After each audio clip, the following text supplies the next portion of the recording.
Hola, buen día. Hoy vamos a dar el módulo 3 del curso de enfermería. El módulo 3 comienza con la piel. Eh, Aclaro, chicos, que el módulo 3 es bastante extenso, ¿saben? Hay varios temas importantes. Bien, vamos a comenzar con la piel. La piel, que es el órgano más extenso del cuerpo humano y es la primer barrera de defensa que tenemos ante agentes externos. La piel se va a dividir en tres capas.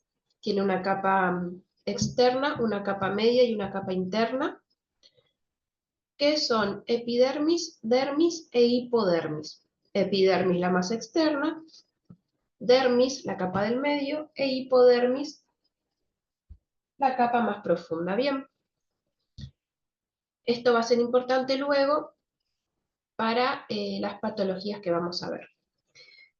Luego seguimos con las lesiones en la piel. ¿Qué tipo de lesiones tenemos? Bueno, tenemos las heridas que se van a clasificar según ya sea el contacto con microorganismos, y se va a clasificar en herida limpia, herida contaminada y herida infectada. Una herida limpia es una herida que se realiza bajo técnicas asépticas, ¿no es cierto? Por ejemplo, son heridas quirúrgicas. Las heridas quirúrgicas que se hacen bajo normas de asepsia y antisepsia, o sea, son heridas limpias, digamos. Eh, por ejemplo, en una cirugía de apéndice, donde el cirujano eh, con un bisturí, digamos, abre los planos de la piel, eso es una herida séptica, porque está bajo normas de higiene. Después tenemos la herida contaminada, que es la herida de origen traumático, o sea, una herida por arma blanca, por arma de fuego, accidentes, todo eso es una herida contaminada, ¿no es cierto?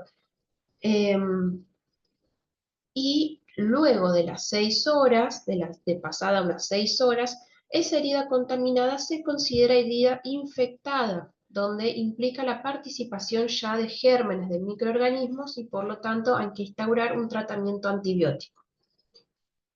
Bien, entonces ya tenemos los tres tipos de heridas: limpia, contaminada e infectada. Ahora pasamos a la cicatrización de heridas. ¿Qué factores infieren en la cicatrización de heridas? Bien, hay muchos factores, ya sean dependientes del paciente, del huésped, o dependiente del ambiente externo. Factores que influyen en la cicatrización dependientes del paciente van a ser estado nutricional del paciente. Sabemos que un paciente en buen estado nutricional va a cicatrizar mucho mejor que un paciente desnutrido, por ejemplo. Tiene que ver mucho también la obesidad o la desnutrición, como ya dijimos, pero la obesidad es un factor que aumenta, digamos, los tiempos de cicatrización.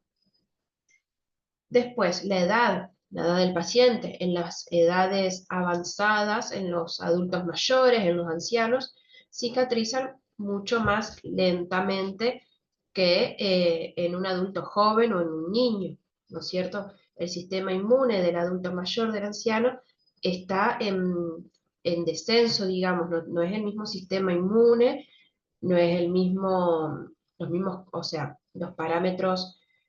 Sabemos que para cicatrizar bien necesitamos unos parámetros de laboratorio, como las plaquetas, por ejemplo, factores de la coagulación, un montón de parámetros en valores normales. Bien, el adulto mayor, digamos, el anciano, mayor de 70 años, todos estos parámetros de la sangre se van a ir modificando, van a ir decreciendo, por lo tanto la cicatrización no va a ser la misma que en un joven, por lo tanto la cicatrización en un adulto mayor se extiende mucho más. Tienen que ver también las enfermedades concomitantes. No es lo mismo un paciente diabético, la cicatrización de un paciente diabético, de un paciente con enfermedades autoinmunes, de un paciente con enfermedades tipo infecciosas como el HIV, no es lo mismo la cicatrización de estos tipos de pacientes con un paciente normal, sin ninguna patología, ¿cierto? Factores como los fármacos también influyen en la cicatrización, pacientes que toman fármacos de por vida, pero ciertos fármacos, ¿no es cierto? Como por ejemplo corticoides o pacientes diabéticos, como ya dijimos, infieren estos fármacos en los procesos de cicatrización. También el uso de tabaco, eh, la mala alimentación, la falta de ejercicio, todos estos factores que siempre estos factores influyen en todo, también infieren en la cicatrización, ¿bien? Las condiciones óptimas para una cicatrización normal va a ser una temperatura entre 30 y 30, entre 36 y 37 grados, mantener esa herida entre 36 y 37 años, mantenerla sin humedad y con un tejido limpio, sin tener tejido necrótico. Bien, ahora vamos al tratamiento de la herida, de toda herida. El tratamiento consta de 3 pasos, principalmente. El tratamiento de la herida va, valga la redundancia, vamos a tener primero que hacer un arrastre mecánico, ahora explico lo que es, un debridamiento y una cobertura. Bien. Primero, entonces, el arrastre mecánico. Nosotros tenemos toda herida, ¿no es cierto? Tenemos una herida. Y lo primero que tenemos que hacer es el arrastre mecánico. ¿A qué llamamos arrastre mecánico? A la limpieza de la zona, el lavado de la herida para eliminar todos agentes contaminantes. Ojo, no estamos hablando acá de gérmenes, ni microbios, ni bacterias, nada de eso. Agentes contaminantes se refiere a, por ejemplo, un accidente de tránsito. Todo lo que es el polvillo, suciedad, restos de ropa, bueno, todo eso son agentes contaminantes que debemos primero eliminar de la herida y esto se llama arrastre mecánico. ¿Cómo hacemos el arrastre mecánico? Mediante suero fisiológico a temperatura ambiente o mediante agua común si no se tiene suero fisiológico o agua destilada. Esas son las 3 opciones. Agua destilada, suero fisiológico, que son los H de suero, generalmente usamos esto en las guardias, o agua destilada, agua común, suero. También se puede usar el Rigel lactato, pero esto es bastante caro y generalmente no se usa lo más económico que uno tenga en realidad y lo que tenga. Muchas veces ni siquiera tenemos suero, así que lo hacemos bajo un chorro de agua de la canilla.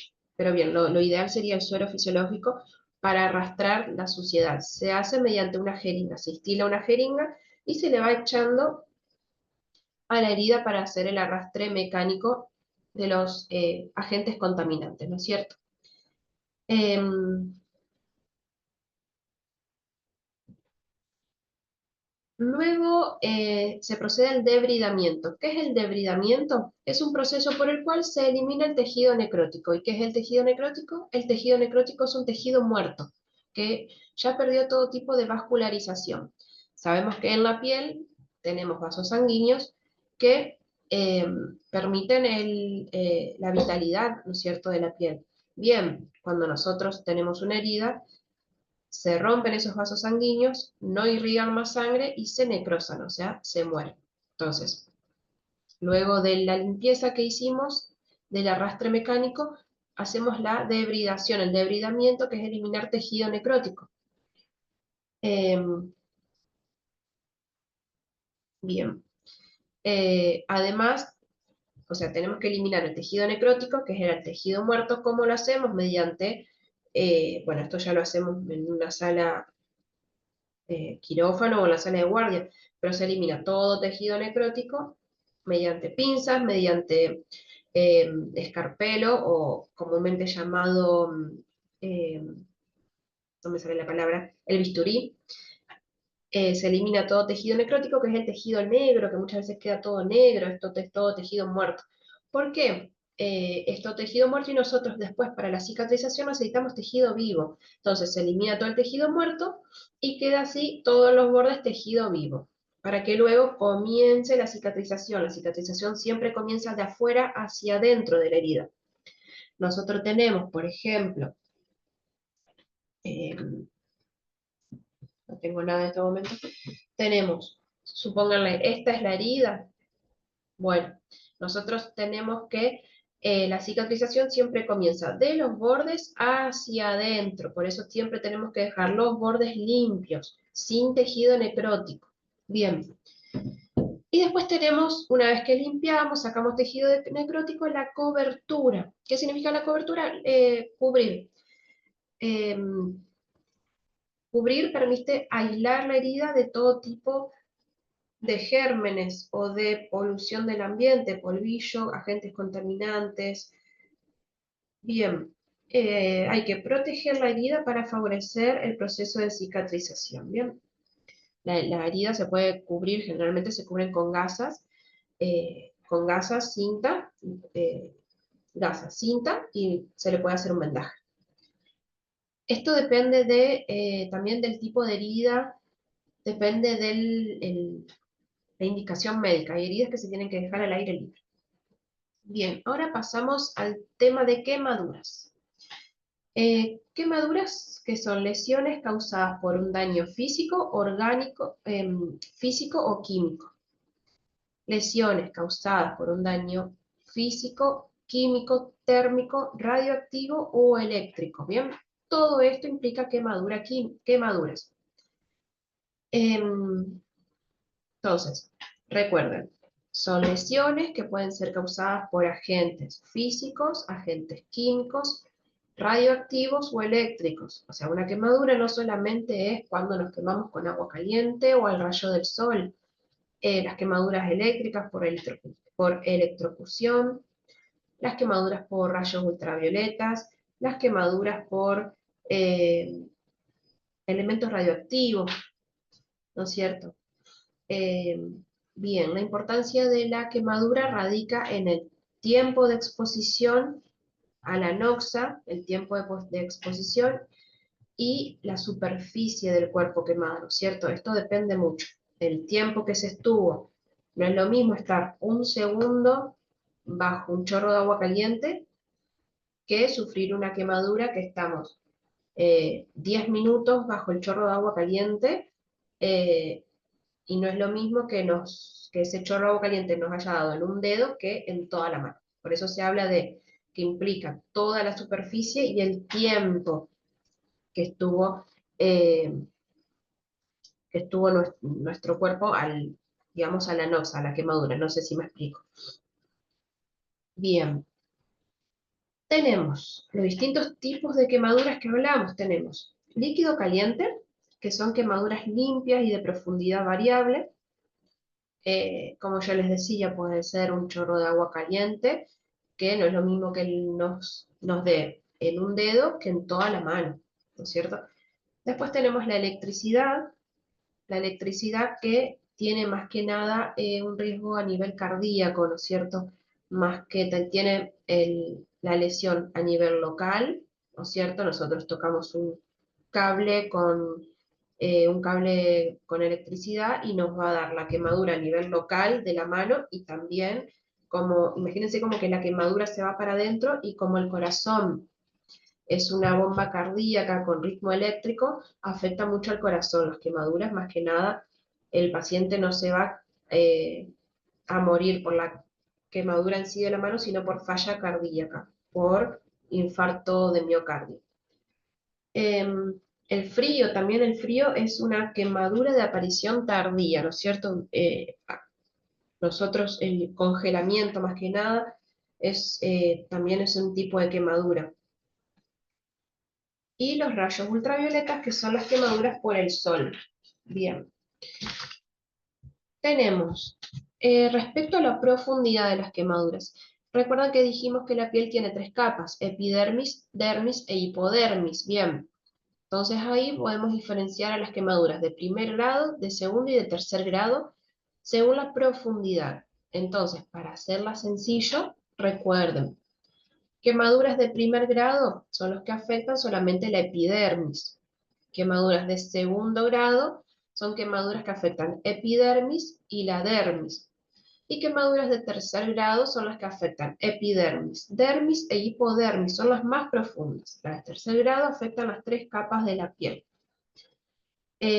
Recuerden que las quemaduras que afectan la epidermis y la dermis son quemaduras dolorosas.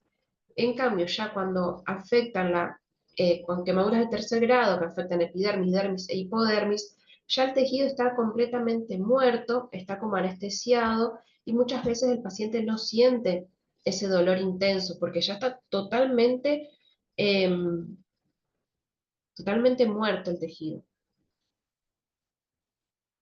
Tenemos que, bueno, las quemaduras de primer grado son las más leves, son las que afectan solo epidermis, como por ejemplo las quemaduras solares, por ejemplo. Las quemaduras de segundo grado son las quemaduras que afectan la primera y la segunda capa, epidermis e hipodermis, perdón, epidermis y dermis, la capa externa y la capa media, son las quemaduras de segundo grado, causan dolor, estas sí causan mucho dolor, quemazón, causan una lesión ampollar, que curan entre de 7 a 14 días y no suelen dejar secuelas. En cambio, las quemaduras de tercer grado son las más graves, afectan las 3 capas de la piel y muchas veces curan, pero dejan secuelas, ¿no es cierto? Dejan cicatrices, el paciente está mucho más de 14 días, está meses curándose la quemadura y demás, son las más graves. Bien. Ahí hablamos de las profundidades y de los grados de las quemaduras. Ahora vamos a hablar de la extensión. La extensión tenemos 2 métodos para medir la extensión de una quemadura. La regla de la palma de la mano, que dice que que la palma de la mano equivale a 1%. Entonces, vieron que cuando hablamos de quemaduras muchas veces escuchamos que dicen tiene el 50% del cuerpo quemado, tiene el 80% del cuerpo quemado, bien. A esto se refiere la extensión, y la extensión va a ser evaluada por 2 métodos. Como les dije, la regla de la palma de la mano significa que cada palma de la mano es 1%. Entonces, por ejemplo, un paciente que tiene quemado todo el brazo, hacemos cuántas veces la mano entra en el brazo. Y eso equivale a 1%. Entonces, 1, 2, 3, 4, 5%, por ejemplo. Generalmente se utiliza en los niños pequeños, ¿no es cierto? Porque la extensión del cuerpo es chiquita y se puede utilizar la palma de la mano. Después tenemos la regla del 9,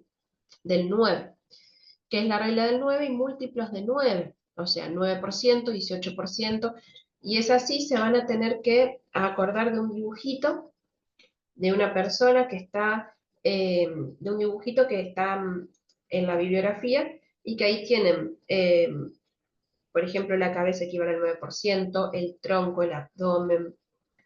Hay que acordarse de ese dibujito para saber la regla del 9. Recuerden, obviamente, que a mayor extensión, mayor riesgo de vida del paciente quemado. Y después vamos al tratamiento de la quemadura. El tratamiento consta primero del enfriamiento de la quemadura que se realiza con suero fisiológico o agua a 20 a 25 grados, no agua fría de la heladera, chicos, eso nunca. Este enfriamiento ayuda a aliviar el dolor y a disminuir el daño tisular. Como les decía, no hay que usar agua muy fría, agua de la heladera, agua congelada, porque genera isquemia, genera un daño tisular, isquemia. Después del enfriamiento tenemos la limpieza de la quemadura, que acá sí hay que retirar las prendas, la ropa, y solo cuando hay suciedad se indica agua y jabón. De lo contrario, no. También hay que eliminar el vello cortándolo con tijeras, nunca rasurar con maquinita. Y después tenemos ahí ya pasamos a las curaciones de las quemaduras. Hay 3 tipos de curaciones, que son la expuesta, la oclusiva y la húmeda. La curación expuesta es la que se realiza en la limpieza y se aplica el antiséptico dejando la zona luego expuesta al aire libre, por eso se llama cura expuesta. La cura oclusiva, al revés. Sí, siempre en toda cura, chicos, se realiza la limpieza previamente, siempre se realiza la limpieza con un antiséptico, ¿no es cierto? Antiséptico tipo iodopovidona, clorexidina, bien. Entonces, teníamos la cura expuesta, en donde luego de la limpieza se deja al aire libre, y la cura oclusiva, que es la que, luego de la limpieza, se realiza la oclusión de la zona con gasa, con un apósito, que suelen ser gasas, y cinta hipoalergénica, y lo podemos vendar o no.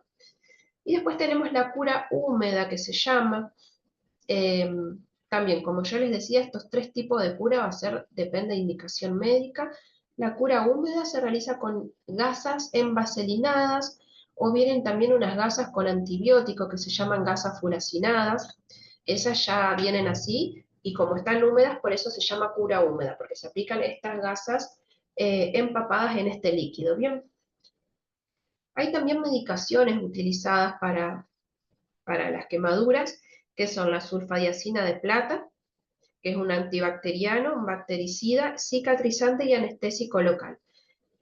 La sulfadiazina de plata, ¿saben qué crema la tiene el Platzul? ¿Vieron el Platzul? Que es muy conocido para quemaduras. Bueno, tiene esto que se llama sulfadiazina de plata, que es un antibacteriano, recuerden eso. La nitrofurazona, que también es un antibacteriano, es una droga que viene en crema y en gasas, y es un antibacteriano. Bien.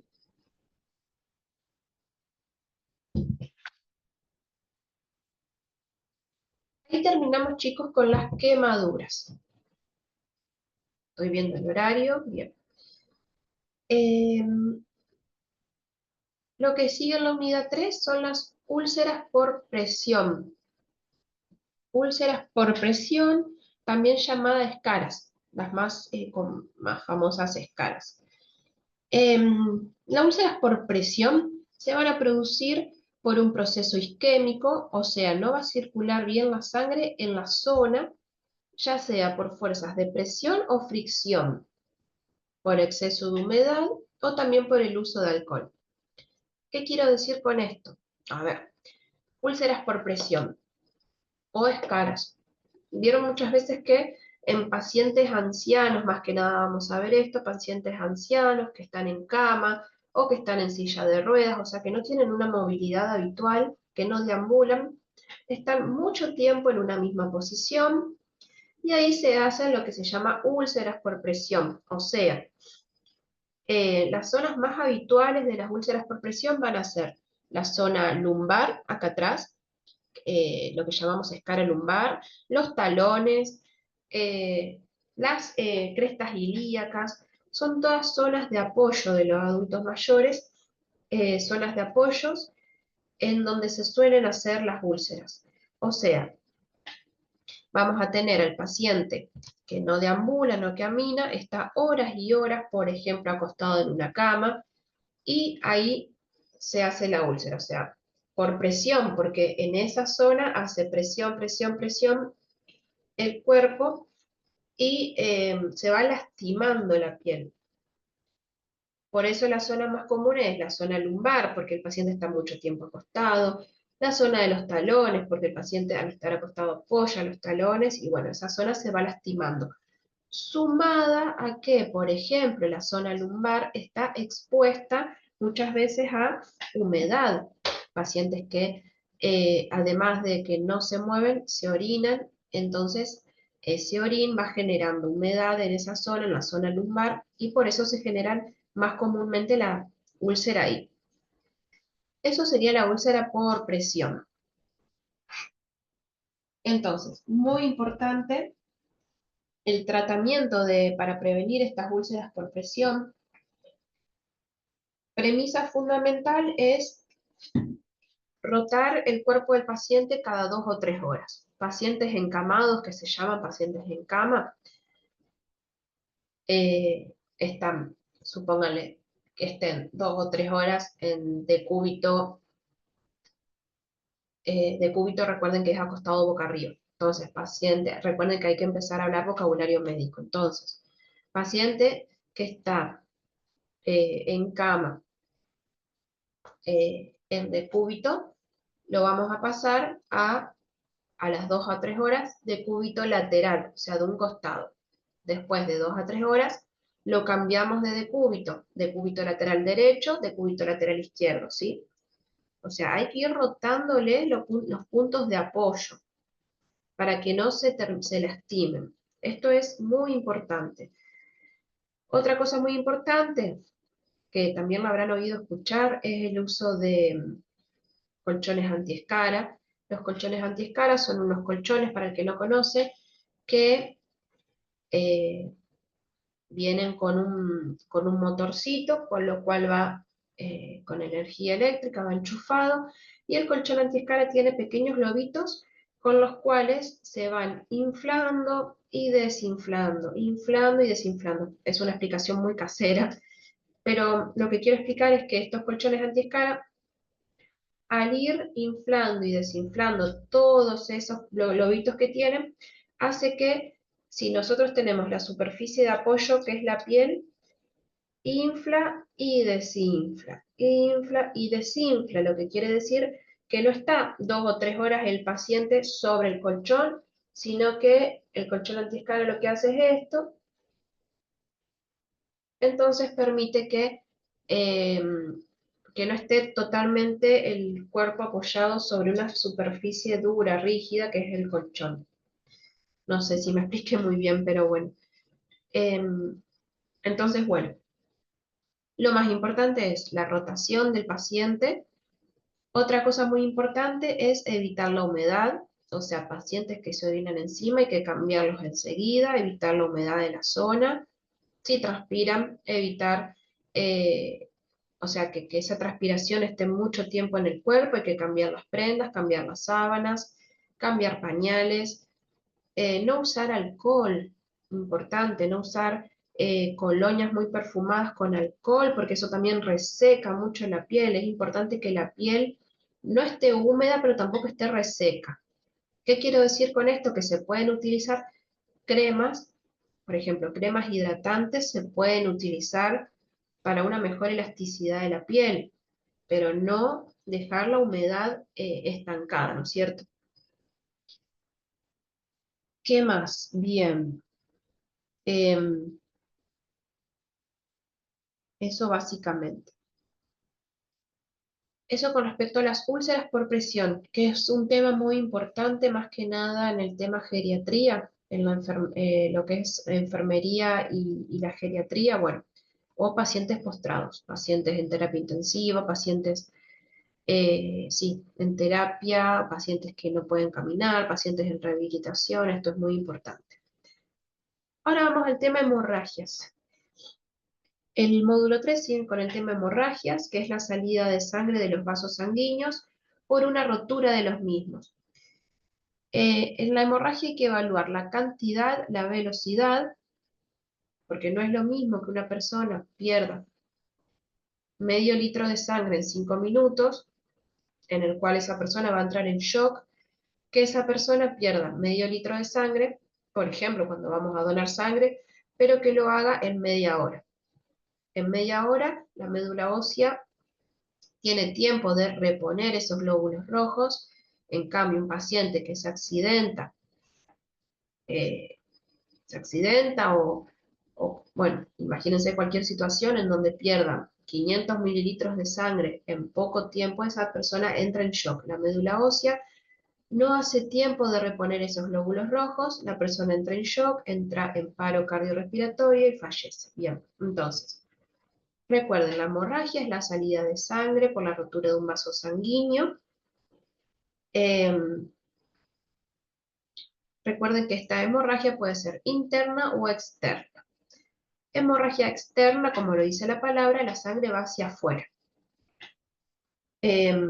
se exterioriza del cuerpo, sale del cuerpo. En cambio, hemorragia interna, la hemorragia está dentro del cuerpo, por lo cual es más difícil de diagnosticar una hemorragia interna, porque no la vemos. Sí hay ciertos signos o síntomas que nos dan indicio de que el paciente está en hemorragia, pero al no salir para afuera, como una hemorragia que nos cortamos, tenemos un accidente o lo que fuera, la hemorragia la vemos. En cambio, la hemorragia interna, ya sea, por ejemplo, por rotura de úlcera gastroduodenal, o se rompe un vaso, por ejemplo, un aneurisma de aorta, o un ACV hemorrágico. La hemorragia está adentro, no la vemos, pero ¿qué pasa? El paciente se va a empezar a descompensar. Eh, o sea, va a hacer colecciones de sangre, no sé, a ver cómo les puedo explicar. O sea, la hemorragia interna, por ejemplo, un ACV hemorrágico. Un ACV hemorrágico es una venita, la clásica que decimos, una venita que se rompe en el cerebro. Es un ACV hemorrágico. El paciente comienza a perder sangre del cerebro, pero ¿qué pasa? Se va formando un hematoma, porque no va a salir esa sangre hacia afuera.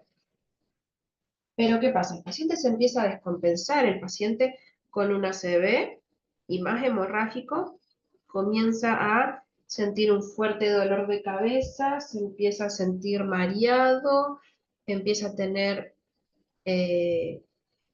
obnubilación, o sea, se encuentra obnubilado, confuso, perdido.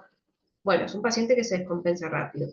Lo mismo que si se rompe un vaso adentro del cuerpo, un aneurisma de aorta o una rotura de una úlcera gastroduodenal. El paciente empieza a entrar en shock, empieza a encontrarse pálido, sudoroso, aumenta la frecuencia cardíaca, disminuye la presión arterial, se desmaya, bueno, nos vamos a dar cuenta enseguida. Bien, ahí tenemos cuando una hemorragia es externa o interna. Y después tenemos, eh, em, según el vaso que se rompe.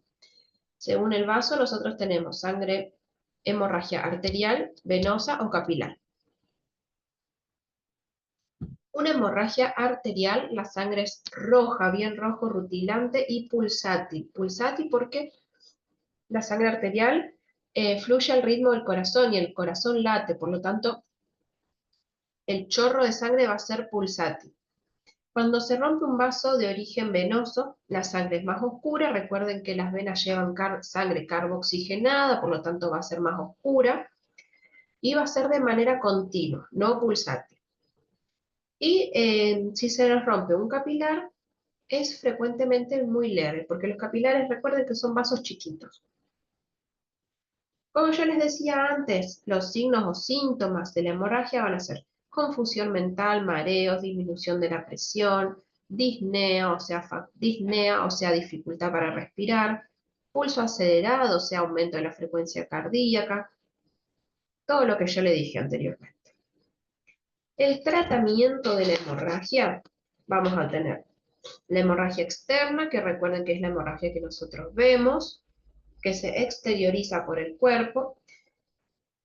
Primero vamos a colocar a la persona de forma horizontal, acostada, porque esto va a prevenir el desmayo, va a prevenir que la persona se desmaye y va a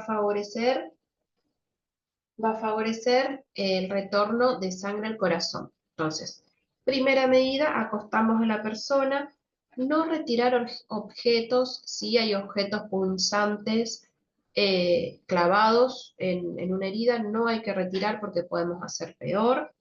Hay que aplicar presión directa sobre la zona, presión directa, para generar hemostasia, generar coagulación.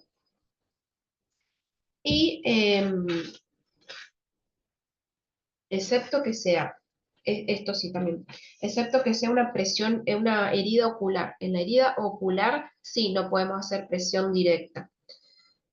Además de la presión directa, lo que también se realiza, que acá en la bibliografía está media confusa, que dice que no, pero sí, se realiza un torniquete que es con lo que tengamos, con un pañuelo, con un pedazo de ropa, algo, se realiza un torniquete, se dice una atadura en el miembro, en el lugar donde se está perdiendo mucha sangre, porque de esta manera evitamos también, o sea, generamos una coagulación, digamos. Si no nos animamos a hacer torniquetes, si la herida no es muy profusa, lo que sea, solo realizamos presión en la zona. ¿Qué pasa cuando la hemorragia es interna, que no la vemos? Son hemorragias más peligrosas porque no se ven. Entonces, más que nada, en este tipo de hemorragias no hay mucho para hacer, sí hay que llamar de urgente al sistema de emergencia, no darle de beber nada al paciente, mantener abrigado al paciente y también se lo puede tener acostado, abrigado, y es una urgencia médica. Hay que llamar urgente al servicio de emergencia. Bien.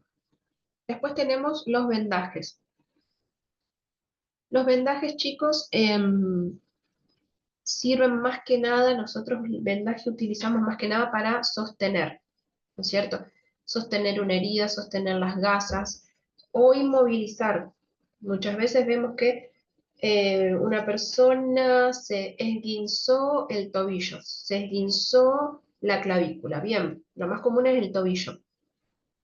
Un esguince, para que ustedes tengan una idea, es un paso previo a la fractura. Se elongan las fibras musculares, pero no se llega al hueso, no se llega a ver componente óseo. Entonces, en el esguince, ¿nosotros qué hacemos?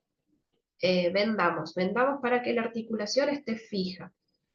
Entonces, ese es uno de los, hablando de vendajes, una de los usos de los vendajes. Entonces, el uso de vendajes es para inmovilizar articulaciones, eh, sostener gasas en las curaciones. Es más que nada por eso se usan los vendajes. Y hay distintos tipos de vendajes que lo van a ver en la bibliografía. Bien. Después hablamos de sondas. También hay que hablar un poquito de sondas, que las sondas son unos tubos flexibles que se utilizan. Las sondas son tubos flexibles que se utilizan ya sea para introducir determinados alimentos o determinadas sustancias al cuerpo, o drenar, o sea, sacar. Ejemplos, eh, las sondas se utilizan, por ejemplo, sonda vesical para drenar, o sea, sacar orina. También se utiliza la sonda, por ejemplo, nasoyeyunal, para introducir alimento líquido a la persona. Bien, entonces recuerden, las sondas son unos tubos flexibles, vienen de distintos tamaños que se usan para drenar o incorporar alimento al cuerpo humano. Las sondas se clasifican en sonda vesical, sonda nasogástrica, sonda rectal, depende del uso que le damos. Sonda nasogástrica, como lo dice la palabra, es un uso gástrico. Sonda rectal por el recto, sonda vesical en la vejiga. Las sondas vienen de distintos tamaños, depende de su uso, y la colocación de la sonda, ¿no es cierto?, siempre se va a realizar obviamente bajo estrictas normas de higiene. Recuerden que es un cuerpo extraño que se introduce en el cuerpo humano. Siempre con guantes y total asepsia, ¿no es cierto? Total asepsia significa que uno se coloca los guantes, luego desinfecta la zona a colocar la sonda. Ejemplo, si vamos a colocar una sonda vesical, o sea, en la vejiga del paciente, desinfectamos lo que son labios mayores y labios menores con iodopovidona. En el hombre lo desinfectamos al pene con iodopovidona, y luego se coloca siempre en la sonda lidocaína. Lidocaína, que es un anestésico, ¿no es cierto? Porque la verdad que es molesto, la colocación de sonda es muy molesta para el paciente. Así que bueno, nos queda únicamente que lo vamos a ver la clase siguiente, porque lo quiero explicar bien, lo que es presión arterial, ¿sí? Eso lo vamos a ver la clase siguiente, en el módulo 4. Lo quiero explicar bien y aparte es muy importante.